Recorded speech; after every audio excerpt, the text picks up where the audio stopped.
Bonjour Bamba, je suis un peu perdue avec tous ces KPI qu'on doit suivre. Comment savoir lesquels sont vraiment utiles? J'ai l'impression qu'on mesure tout et n'importe quoi parfois. Je suis d'accord, trop de KPI tue le KPI. Le secret, c'est de choisir des KPI SMART, spécifiques, mesurables, atteignables, réalistes et temporellement définis. Oui, j'en ai entendu parler, mais je ne suis pas sûre de bien comprendre comment ça s'applique à notre boulot. Prenons un exemple concret.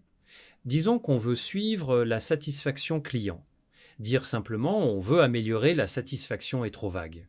Un KPI SMART serait atteindre 90% de retours positifs dans les enquêtes de satisfaction client d'ici la fin du trimestre. D'accord, donc on précise ce qu'on mesure, comment et sur quelle période. Exactement, ça te permet d'avoir un objectif clair. Et surtout, ce KPI doit être actionnable.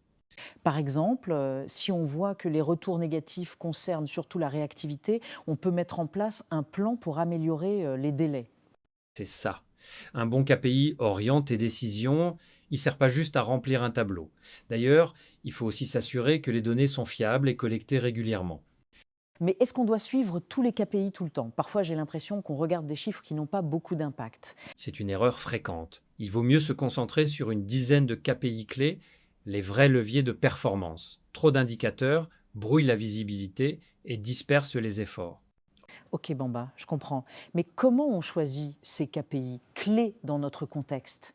On part des objectifs stratégiques de l'entreprise ou du service, puis on identifie les indicateurs qui mesurent directement la progression vers ces objectifs.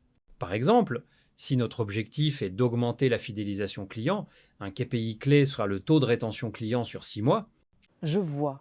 Et au niveau technique, comment on fait pour suivre tout ça facilement? Je veux dire, on a tellement de données que ça devient vite compliqué. C'est là que les outils entrent en jeu.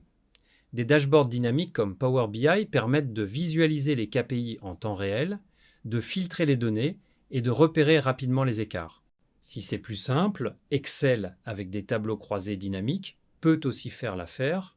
Super, ça me rassure. Donc en résumé, on choisit des KPI SMART, on les limite aux plus importants, on s'assure qu'ils sont actionnables et on utilise des outils adaptés pour les suivre facilement. Exactement. Si tu veux, on peut faire un atelier ensemble pour revoir nos KPI et voir comment les améliorer. Oui, ça serait top. Merci beaucoup Bamba. Tout me semble plus cohérent maintenant.